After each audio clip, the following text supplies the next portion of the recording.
Lift up your hands and in my hands. I am free. Sabay-sabay, I am free. I am free tonight. I am free tonight. I am free tonight.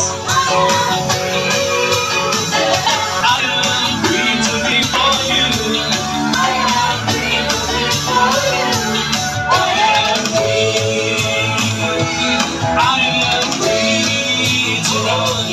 I am free to run.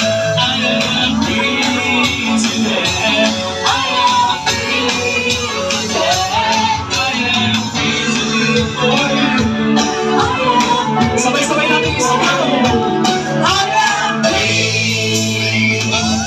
Palakpakan natin ang Panginoon ng lakas ng palakpak. Amen. Praise. Taas po natin ang ating mga kamay at pakinggan natin ang tinig na ating Diyos. Tunay na siya ay ating natagpuan, Panginoon. Ikaw aming natagpuan sa aming mga kadiliman, sa aming mga paghihirap. Sa iyo namin sinusukong, Panginoon. Ngunit sa iyo namin natagpuan ang tunay na kapayapaan, ang tunay na pag-ibig na galing sa iyo. Purihin ka, Panginoon. Hallelujah, Jesus.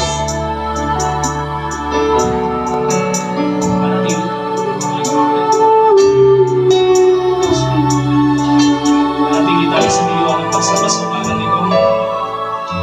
Ang tingin mo ang aking hanapan sa gitna ng bawat takot at paghihirap. Sa kabila ng aking pagkukulang, katapatan mo, Diyos, tanging laan. Sa puso at damdamin, ika'y mananatili. Walang hanggan ang alay mong pag-ibig. Natagpuan ang iyong pag-ibig na dakila. Doon sa krus, ako'y iyong pinalaya. Jesus, ako'y aawit nang walang hanggang pagpupuri. Ang puso ko'y sa iyo iaalay. Sabay-sabay nating awitan. Panginoon, ikaw ang aming kaagapayan. Panginoon, ikaw ang kaagapan. Tunay kabutihan mo, Panginoon. Kabutihan mo Sa akin di na kukulang. Ikaw ang kailangan. Panginoon, ikaw ang kailangan. pagkailanman tunay na pagkailanman sa'yo ako'y mananahal. Sa puso at damdamin,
pag-ibig mo.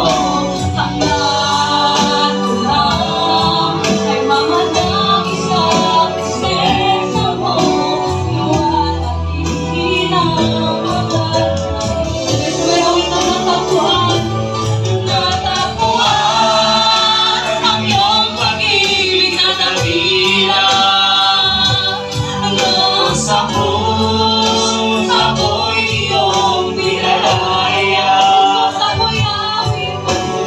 Jesus, ako'y aawin na wala nang kapag-uri. Ang puso ko'y sa'yo Jesus.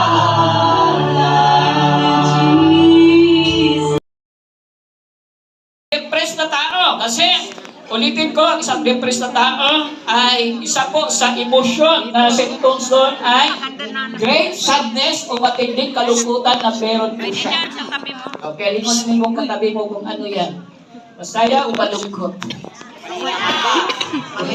Kung meron ng matinding kalungkutan, makadepres siya. Okay?